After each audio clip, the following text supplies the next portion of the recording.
नमस्कार। कामायनी, जयशंकर प्रसाद। आमुख। आर्य साहित्य में मानवों के आदि पुरुष मनु का इतिहास वेदों से लेकर पुराण और इतिहासों में बिखरा हुआ मिलता है। इसलिए वयवस्वत मनु को ऐतिहासिक पुरुष ही मानना उचित है। आदिम युग के मनुष्यों के प्रत्येक दल ने ज्ञानोन्मेष के अरुणोदय में जो भावपूर्ण इतिवृत्त संगृहीत किए थे, उन्हें आज गाथा या पौराणिक उपाख्यान कहकर अलग कर दिया जाता है। तथ्य संग्रहकारिणी तर्क बुद्धि को ऐसी घटनाओं में रूपक का आरोप कर लेने की सुविधा हो जाती है, किंतु उनमें भी कुछ सत्यांश घटना से संबद्ध है, ऐसा तो मानना ही पड़ेगा। वे घटनाएं आज विचित्रता से पूर्ण जान पड़ती हैं। संभवतः इसीलिए हमको अपनी प्राचीन श्रुतियों का निरुक्त के द्वारा अर्थ करना पड़ा, जिससे कि उन अर्थों का अपने वर्तमान रुचि से सामंजस्य किया जाए। यदि श्रद्धा और मनु अर्थात मनन के सहयोग से मानवता का विकास रूपक है, तो भी बड़ा ही भावमय और श्लाघ्य है। जल प्लावन भारतीय इतिहास में एक ऐसी ही प्राचीन घटना है जिसने मनु को देवों से विलक्षण मानव के एक भिन्न संस्कृति प्रतिष्ठित करने का अवसर दिया। वह इतिहास ही है। मानवे वै प्रातः इत्यादि से इस घटना का उल्लेख शतपथ ब्राह्मण के 8वें अध्याय में मिलता है। शतपथ ब्राह्मण के 8वें अध्याय में मिलता है। इस मनवंतर के प्रवर्तक मनु हुए। मनु भारतीय इतिहास के आदि पुरुष हैं। राम, कृष्ण और बुद्ध इन्हीं के वंशज हैं। शतपथ ब्राह्मण में उन्हें श्रद्धादेव कहा गया है। श्रद्धादेवो वै मनुः। भागवत में इन्हीं वैवस्वत मनु और श्रद्धा से मानवीय सृष्टि का प्रारंभ माना गया है। तरो मनुः श्रद्धादेवः संज्ञापामास भारत श्रद्धायाम जनयामाश 10 पुत्रान् स आत्मवान। छांदोग्य उपनिषद में मनु और श्रद्धा की भाव मूलक व्याख्या भी मिलती है। ऋग्वेद में श्रद्धा और मनु दोनों का नाम ऋषियों की तरह मिलता है। ऋग्वेद में श्रद्धा और मनु दोनों का नाम ऋषियों की तरह मिलता है। श्रद्धा वाले सूक्त में सायण ने श्रद्धा का परिचय देते हुए लिखा है, काम गोत्रजा श्रद्धा नामर्षिका। श्रद्धा काम गोत्र की बालिका है, इसीलिए श्रद्धा नाम के साथ उसे कामायनी भी कहा जाता है। जल प्लावन का वर्णन शतपथ ब्राह्मण के प्रथम कांड के 8वें अध्याय से आरंभ होता है। जल प्लावन का वर्णन शतपथ ब्राह्मण के प्रथम कांड के 8वें अध्याय से आरंभ होता है, जिसमें उनकी नाव के उत्तरगिरी हिमवान प्रदेश में पहुंचने का प्रसंग है। वहां ओघ के जल का अवतरण होने पर मनु भी जिस स्थान पर उतरे उसे मनोरवसर्पण कहते हैं। वहां ओघ के जल का अवतरण होने पर मनु भी जिस स्थान पर उतरे उसे मनोरव सर्पण कहते हैं। श्रद्धा के साथ मनु का मिलन होने के बाद उसी निर्जन प्रदेश में उजड़ी हुई सृष्टि को फिर से आरंभ करने का प्रयत्न हुआ, किंतु असुर पुरोहित के मिल जाने से इन्होंने पशु बलि की। किलात आकुली असुर पुरोहित। इस यज्ञ के बाद मनु में जो पूर्व परिचित देव प्रवृत्ति जाग उठी। उसने इड़ा के संपर्क में आने पर उन्हें श्रद्धा के अतिरिक्त एक दूसरी ओर प्रेरित किया। इड़ा के संबंध में शतपथ ब्राह्मण में कहा गया है कि उसकी उत्पत्ति या पुष्टि पाक यज्ञ से हुई और उस पूर्ण योषिता को देखकर मनु ने पूछा कि तुम कौन हो? इड़ा ने कहा, तुम्हारी दुहिता हूँ। मनु ने पूछा कि मेरी दुहिता कैसे? उसने कहा, तुम्हारे दही, घी इत्यादि के हवियों से ही मेरा पोषण हुआ है। इड़ा के लिए मनु को अत्यधिक आकर्षण हुआ और श्रद्धा से वे कुछ खींचे। ऋग्वेद में इड़ा का कई जगह उल्लेख मिलता है। यह प्रजापति मनु की पथ प्रदर्शिका, मनुष्यों का शासन करने वाली कही गई है। ऋग्वेद के अनेक मंत्रों में मध्यमा, वैखरी और पश्यंती की प्रतिनिधि भारती, सरस्वती के साथ इड़ा का नाम आया है।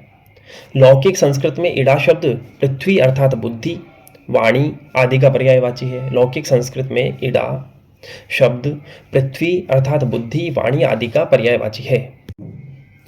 इड़ा को मेधस वाहिनी नाड़ी भी कहा जाता है। अनुमान किया जा सकता है कि बुद्धि का विकास, राज्य स्थापना इत्यादि इड़ा के प्रभाव से ही मनु ने किया। यह ईड़ा का बुद्धिवाद श्रद्धा और मनु के बीच व्यवधान बनाने में सहायक होता है। फिर बुद्धिवाद के विकास में अधिक सुख की खोज में दुख मिलना स्वाभाविक है। यह आख्यान इतना प्राचीन है कि इतिहास में रूपक का भी अद्भुत मिश्रण हो गया है। इसीलिए मनु, श्रद्धा और ईड़ा इत्यादि अपना ऐतिहासिक अस्तित्व रखते हुए सांकेतिक अर्थ की भी अभिव्यक्ति करें तो मुझे कोई आपत्ति नहीं। मनु अर्थात मन के दोनों पक्ष, हृदय और मस्तिष्क का संबंध क्रमशः श्रद्धा और ईड़ा से भी सरलता से लग जाता है। इन्हीं सब के आधार पर कामायनी की कथा सृष्टि हुई है। अब है कामायनी के सर्ग क्रम से। चिंता, आशा, श्रद्धा, काम, वासना, लज्जा, कर्म, ईर्ष्या, ईड़ा, स्वप्न, संघर्ष, निर्वेद, दर्शन, रहस्य, आनंद। फिर से चिंता, आशा, श्रद्धा, काम, वासना, लज्जा, कर्म, ईर्ष्या, ईड़ा, स्वप्न, संघर्ष, निर्वेद, दर्शन, रहस्य, आनंद। अब है चिंता सर्ग। हिमगिरि के उत्तुंग शिखर पर बैठ शिला की शीतल छाह एक पुरुष भीगे नयनों से देख रहा था प्रलय प्रवाह। नीचे जल था, ऊपर हिम था, एक तरल था, एक सघन, एक तत्व की ही प्रधानता, कहो उसे जड़ या चेतन। दूर दूर तक विस्तृत था हिम, स्तब्ध उसी के हृदय समान, नीरवताशी शिलाचरण से टकराता फिरता पवमान। तरुण तपस्वी सा वह बैठा, साधन करता सुर शमशान। नीचे प्रलय सिंधु लहरों का होता था सकरुण अवसान। उसी तपस्वी से लंबे थे देवदारू दो चार खड़े, हुए हिमधवल जैसे पत्थर बनकर ठिठुरे रहे अड़े। अवयव की दृढ़ मांस पेशियां, ऊर्जस्वित था वीर्य अपार, स्फीत शिराएं, स्वस्थ रक्त का होता था जिनमें संचार। चिंता कातर बदन हो रहा, पौरुष जिसमें ओतप्रोत, उधर उपेक्षामय यौवन का बहता भीतर मधुमय स्रोत। बंधी महावट से नौका थी, सूखे में अब पड़ी रही, उतर चला था वह जल प्लावन और निकलने लगी मही। निकल रही थी मर्म वेदना, करुणा विकल कहानी सी, वहां अकेली प्रकृति सुन रही, हस्ती सी पहचानी सी। ओ चिंता की पहली रेखा, अरे विश्ववन की व्याली, ज्वालामुखी विस्फोट के भीषण प्रथम कंप सी मतवाली। हे अभाव की चपल बालिके, री ललाट की खल रेखा, हरी भरी सी दौड़ धूप, ओ जल माया की चल रेखा। इस ग्रह कक्षा की हलचल, रीत तरल गरल की लघु लहरी, जरा अमर जीवन की और न कुछ सन्ने वाली बहरी। अरी व्याधि की सूत्रधारिणी, अरी आधि मधुमय अभिशाप, हृदय गगन में धूम केतुसी, पुण्य सृष्टि में सुंदर पाप। मनन करावेगी तू कितना उस निश्चिंत जाति का जीव, अमर मरेगा क्या तू कितनी गहरी डाल रही है नींव। आह गिरेगी हृदय लह लहे खेतों पर करका घनसी, छिपी रहेगी अंतरतम में सबके तू निगूढ़ धनसी। बुद्धि मनीषा मति आशा, चिंता तेरे हैं कितने नाम, अरे पाप है तू जा चल जा, यहाँ नहीं कुछ तेरा काम। विस्मृतिया अवसाद घेर ले, नीरवते बस चुप कर दे, चेतनता चल जा जड़ता से आज शून्य मेरा भर दे। चिंता करता हूँ मैं जितनी उस अतीत की उस सुख की, उतनी ही अनंत में बनती जाती रेखाएं दुख की। आह सर्ग के अग्रदूत तुम असफल हुए विलीन हुए, भक्षक या रक्षक जो समझो केवल अपने मीन हुए। अरी आंधियों ओ बिजली की दिवारात्रि तेरा नर्तन, उसी वासना की उपासना वह तेरा प्रत्यावर्तन। मणिदीपों के अंधकारमय अरे निराशा पूर्ण भविष्य, देवदम्भ के महामेध में सब कुछ ही बन गया भविष्य। अरे अमरता के चमकीले पुतलों तेरे वे जयनाद, कांप रहे हैं आज प्रतिध्वनि बनकर मानो दीन विषाद। प्रकृति रही दुर्जेय पराजित हम सब थे भूले मद में, भोले थे हाँ तिरते केवल सब विलासिता के नद में। वे सब डूबे डूबा उनका विभव बन गया पारावार, उमड़ रहा है देव सुखों पर दुख जलधि का नाद अपार। वह उन्मत्त विलास हुआ क्या, स्वप्न रहा या छलना थी, देव सृष्टि की सुख विभावरी ताराओं की कलना थी। चलते थे सुरभित अंचल से जीवन के मधुमय निश्वास, कोलाहल में मुखरित होता देव जाति का सुख विश्वास। सुख केवल सुख का वह संग्रह केंद्रीभूत हुआ इतना, छाया पथ में नव तुषार का सघन विलन होता जितना। सब कुछ थे स्वायत्त विश्व के बल, वैभव आनंद अपार, उद्वेलित लहरों सा होता उस समृद्धि का सुख संचार।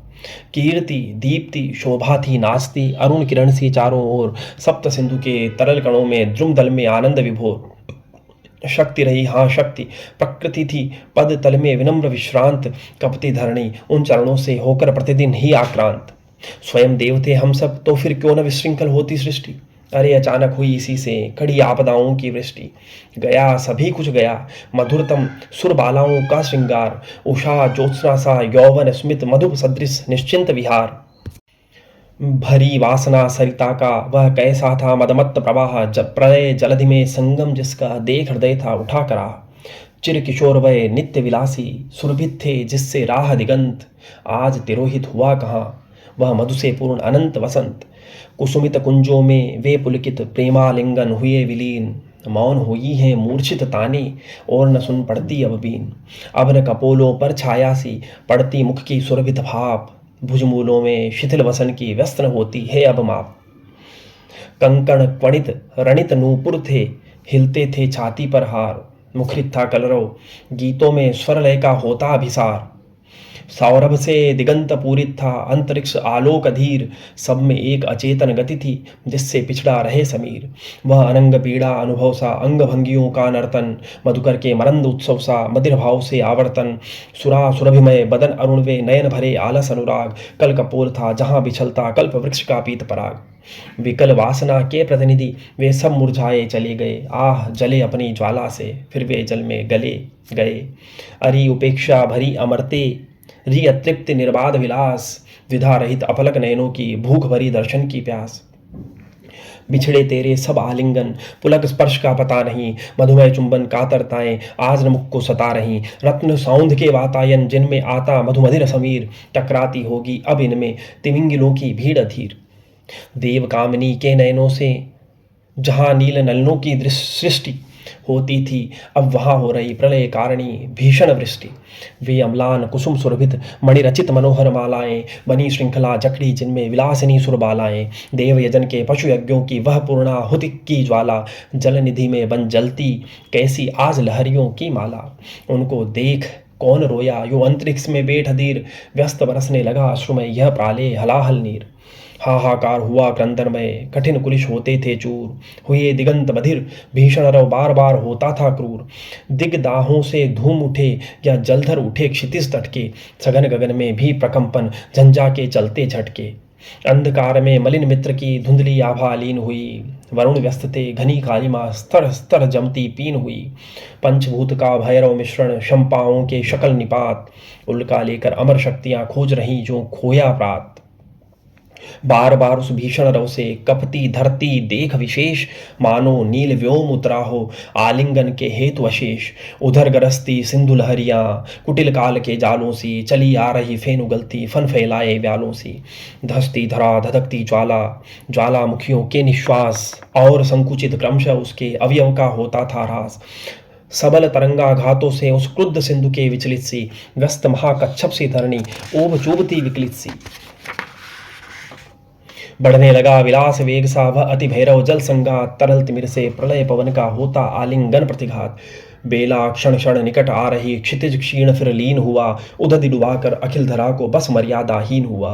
कर का क्रंदन करती गिरती और कुचलना था सबका, पंचभूत का यह तांडव में नृत्य हो रहा था कब का।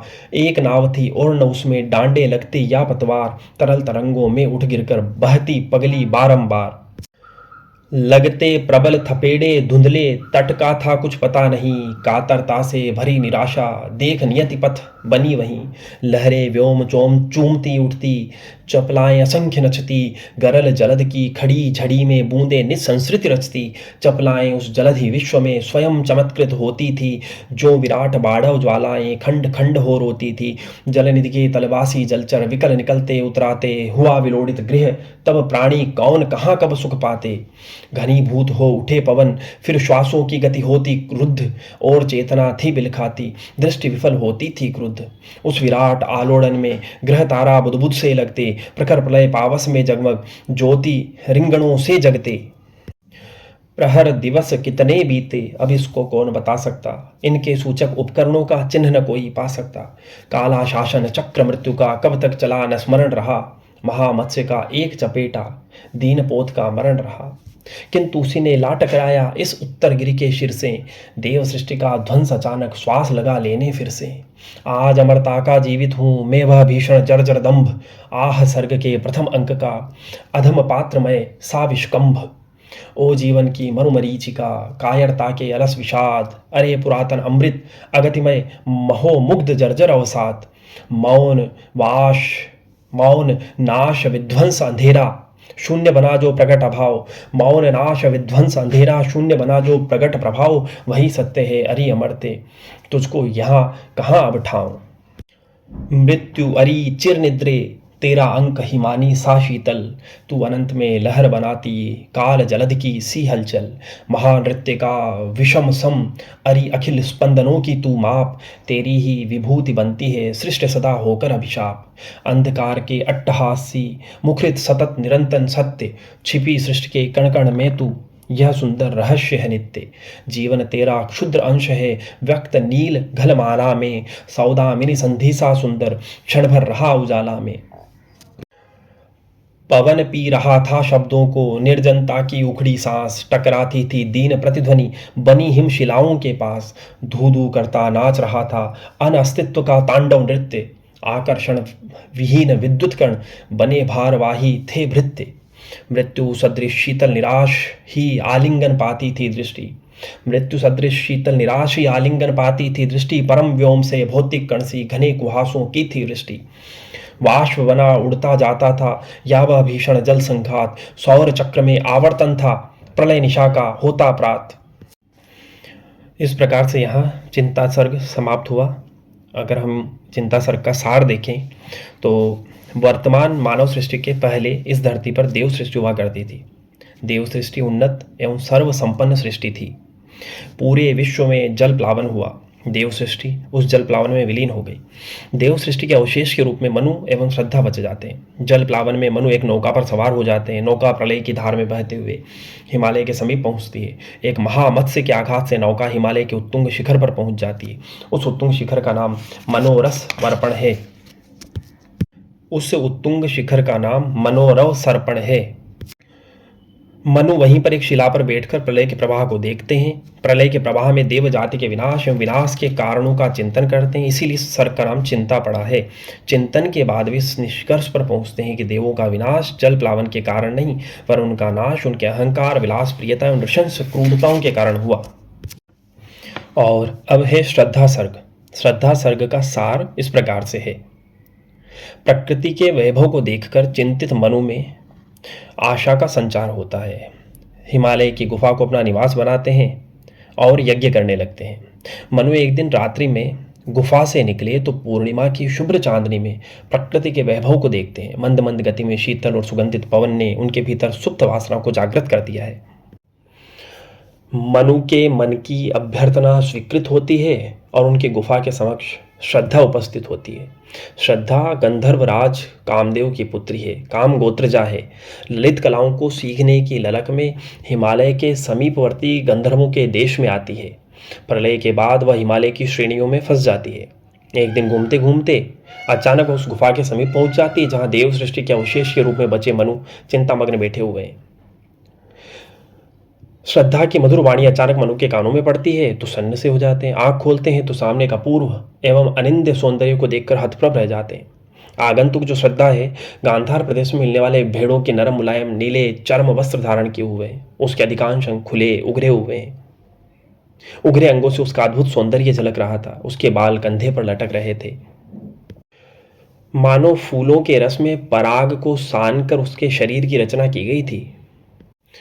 मनु श्रद्धा से कहती है कि तुम्हें देखकर आश्चर्य हो रहा है कि तुम इतने दुखी क्यों हो।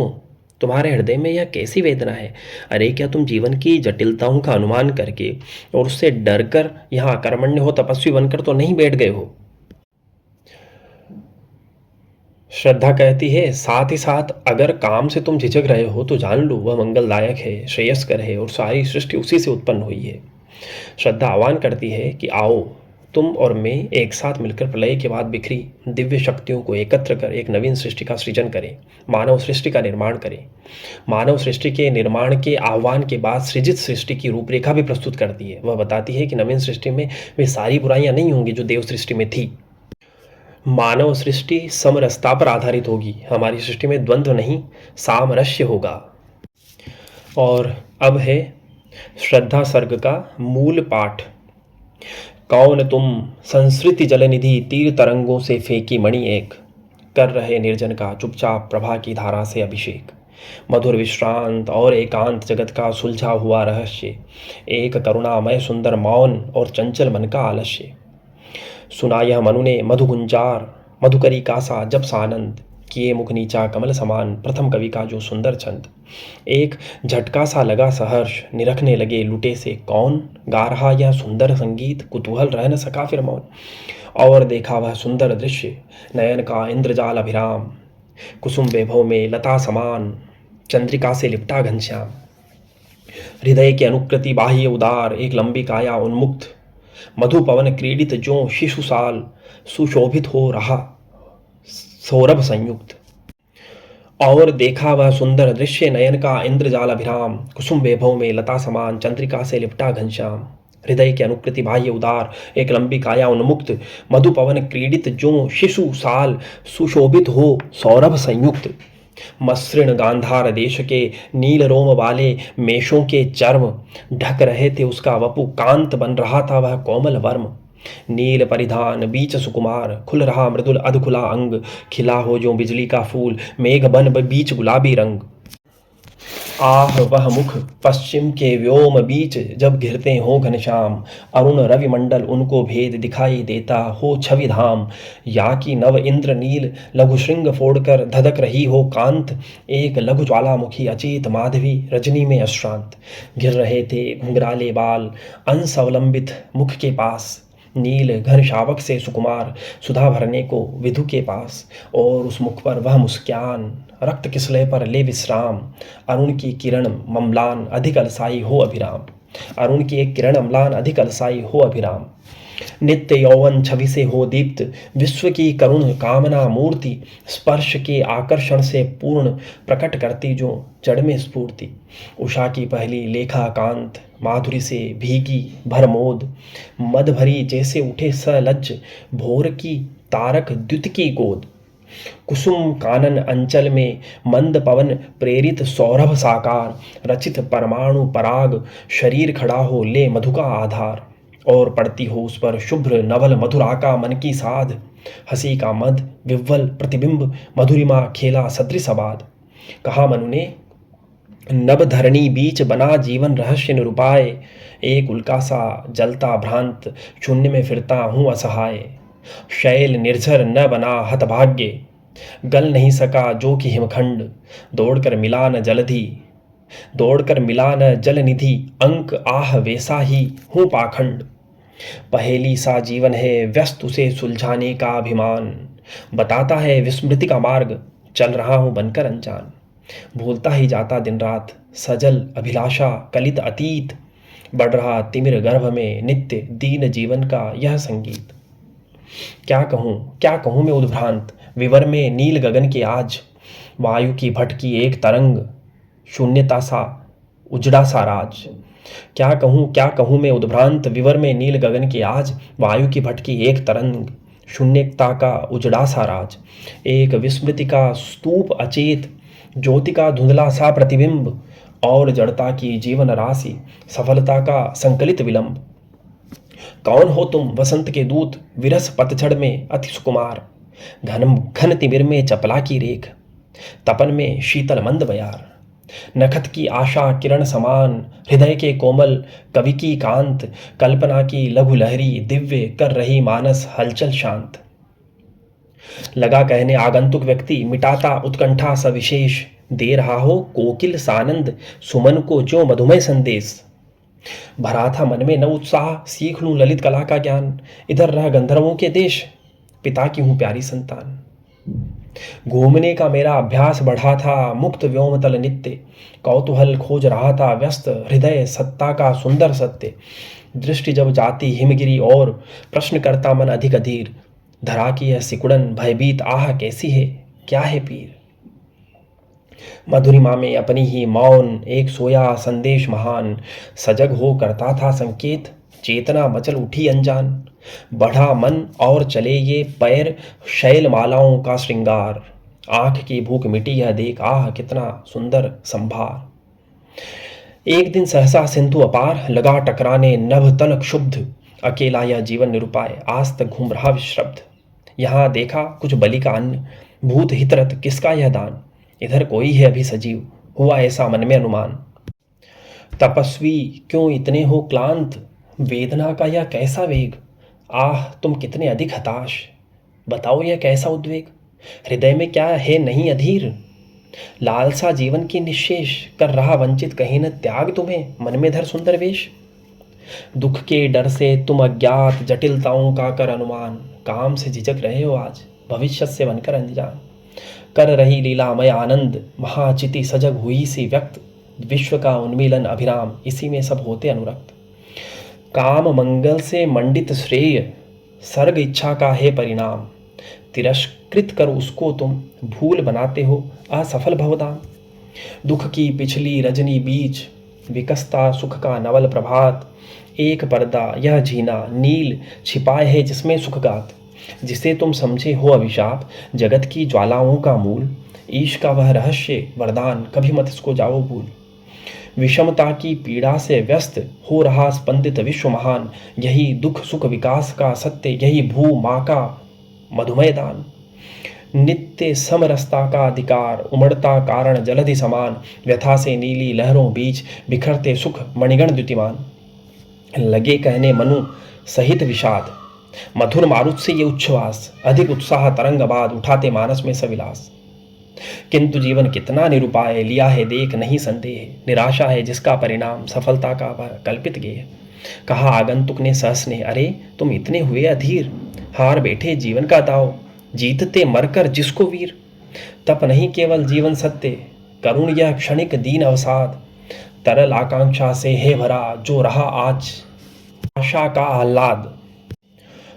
तप नहीं केवल जीवन सत्य, करुण यह क्षणिक दीन अवसाद। तरल आकांक्षा से है भरा, सो रहा आशा का आह्लाद। प्रकृति के यौवन का श्रृंगार, करेंगे कभी न बासी फूल। मिलेंगे वे जाकर अतिशीघ्र, आह उत्सुक है उनकी धूल। पुरातनता का यह निर्मोक, सहन करती न प्रकृति पल एक। नित्य नूतनता का आनंद, किए हैं परिवर्तन में टेक। युगों की चट्टानों पर सृष्टि डाल पद चिन्ह चली गंभीर। देव गंधर्व असुर की पंक्ति, अनुसरण करती उसे अधीर। एक तुम यह विस्तृत भूखंड, प्रकृति विभव से भरा आनंद। कर्म का भोग, भोग का कर्म, यही जड़ का चेतन आनंद। अकेले में तुम कैसे असहाय यजन कर सकते, तुच्छ विचार।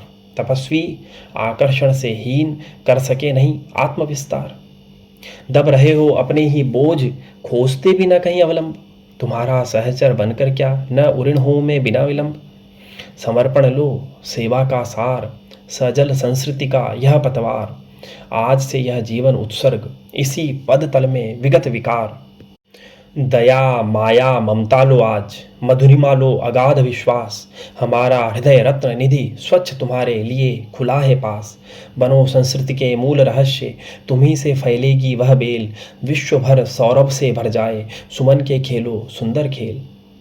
और यह क्या तुम सुनते नहीं विधाता का मंगल वरदान। शक्तिशाली हो विजयी बनो, विश्व में गूंज रहा जयगान।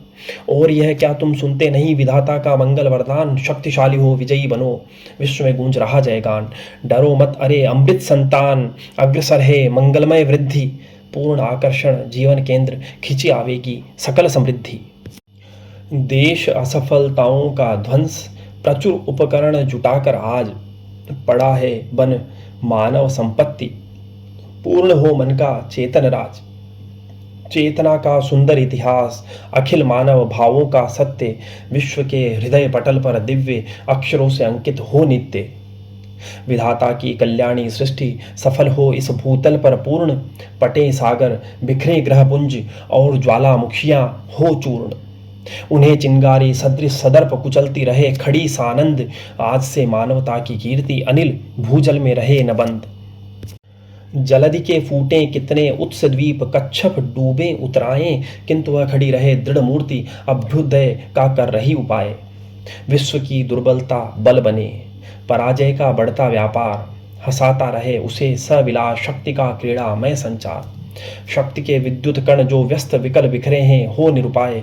समन्वय उसका करे समस्त विजयिनी मानवता हो जाए। शक्ति के विद्युत कण जो व्यस्त विकल बिखरे हैं हो निरुपाय। समन्वय उसका करे, समस्त विजयिनी मानवता हो जाए। तो यहाँ कामायनी का श्रद्धा सर्ग मूल पाठ समाप्त हुआ। अब कुछ कामायनी और श्रद्धा और चिंता सर्ग के बारे में मुख्य और जरूरी बातें। समरसता में ही शांति एवं आनंद है, यही कामायनी का मूलभूत दर्शन है। कामायनी की पूर्व पीठिका प्रेम पथिक रचना है। कामायनी में जिस आनंदवाद की प्रतिष्ठा हुई है उसकी अभिव्यक्ति प्रसाद ने एक घूट 1929 नाट्य कृति में पूर्व में कर चुके थे। कामायनी का बाह्य ढांचा कामना 1927 की भांति है। कामायनी में घटनाओं का चयन शतपथ ब्राह्मण से किया गया है। कामायनी एक रूपक काव्य है। कामायनी का प्रधान रस अंगिरस, श्रृंगार एवं शांत रस है। कामायनी का मुख्य छंद ताटंक छंद है। कामायनी की रचना में 7 वर्ष लगे थे। चिंता सर्ग का प्रकाशन 1928 के अक्टूबर माह में सुधा में प्रकाशित हुआ था, जबकि पुस्तक आकार में यह 1935 में आई थी। कामायनी के पात्रों की प्रतीकात्मकता। मनु मन या मनन शक्ति के प्रतीक, श्रद्धा हृदय के प्रतीक, नव जागरण के प्रतीक, इड़ा बुद्धि के प्रतीक, व्यवसायत्मिका बुद्धि के प्रतीक, मानव आधुनिक पीढ़ी का प्रतीक, आकुली और किरात राक्षसी वृत्तियों का प्रतीक, सोमलता भोग का प्रतीक, वृषभ यानी सफेद रंग का बैल ये धर्म का प्रतीक है। चिंता सर्ग में आल्हा या वीर छंद का प्रयोग हुआ है, जिसके प्रत्येक चरण में 31 मात्राएं 8-8 और 1-1 पर यति। आगे सर्ग में पादाकुलक छंद का प्रयोग भी हुआ है। तो चिंता सर्ग में आल्हा या वीर छंद का और पादाकुलक छंद का प्रयोग हुआ है, जबकि श्रद्धा सर्ग में लावनी छंद का प्रयोग हुआ है। श्रद्धा सर्ग में लावनी छंद का प्रयोग हुआ है। कामायनी विभिन्न विद्वानों की दृष्टि में। निराला ने कहा है रहस्यवाद का पहला महाकाव्य। रामचंद्र शुक्ल ने कहा है मानवता का रसात्मक इतिहास। रामचंद्र शुक्ल ने कहा है मानवता का रसात्मक इतिहास। शांतिप्रिय द्विवेदी ने छायावाद का उपनिषद कहा है। डॉक्टर नगेंद्र ने ऊर्ष ग्रंथ कहा है। इसके अलावा डॉक्टर नगेंद्र ने कहा है सीमाओं के बावजूद हिंदी साहित्य की गौरवमयी उपलब्धि है कामायनी। इसके सिवा डॉक्टर नगेंद्र ने कामायनी को मानव चेतना का महाकाव्य भी कहा है। मुक्तिबोध कहते हैं कामायनी एक फैंटेसी है। नंद दुलारे वाजपेयी ने कहा है नए युग का प्रतिनिधि महाकाव्य है कामायनी। नामवर सिंह ने कहा है आधुनिक सभ्यता का प्रतिनिधि काव्य। दिनकर ने कहा है मानव चेतना के विकास का महाकाव्य। नहीं, डॉक्टर नगेंद्र ने कहा है मानव चेतना के विकास का महाकाव्य, जबकि दिनकर ने कहा है दोष सहित रचना। नामवर सिंह ने कहा है कि कामायनी में लज्जा का जो चित्रण हुआ है वह संपूर्ण भारतीय साहित्य में दुर्लभ है। रामचंद्र शुक्ल ने कहा है कामायनी का महाकाव्यत्व असंदिग्ध है। गणपति चंद्र गुप्त ने कहा है कि भाव, विचार और शैली तीनों दृष्टि से कामायनी अनुपम है। डॉक्टर राम स्वरूप चतुर्वेदी ने कहा है कामायनी एक संश्लिष्ट काव्य विधान है। बच्चन सिंह ने कहा है कामायनी की अर्थ संरचना जटिल है। संरचनात्मक त्रुटियों के बावजूद कामायनी का काव्य वैभव अप्रतिम है। जबकि डॉक्टर इंद्रनाथ मदान ने कहा है कि कामायनी एक असफल कृति है। तो इंद्रनाथ मदान अकेले हैं ये कहने वाले कि कामायनी एक असफल कृति है। तो फिर से देख लें, रहस्यवाद का पहला महाकाव्य निराला ने कहा है। मानव का रसात्मक इतिहास रामचंद्र शुक्ल ने कहा है। छायावाद का उपनिषद शांतिप्रिय द्विवेदी ने कहा है।